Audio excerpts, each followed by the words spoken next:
How to copy and paste clips in Capcut. Hi guys, in this video I'm going to show you step by step that how you can copy and paste clips in Capcut on PC and Mac. So let's dive in.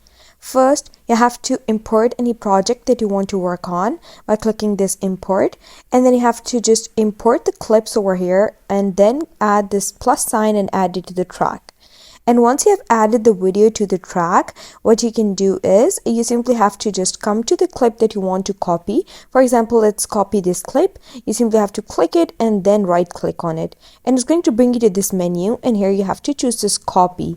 And now you have to come to the second track, and here you have to just put the cursor anywhere that you want, and then you have to right click and click paste. And here you go. You have copied and pasted the clip.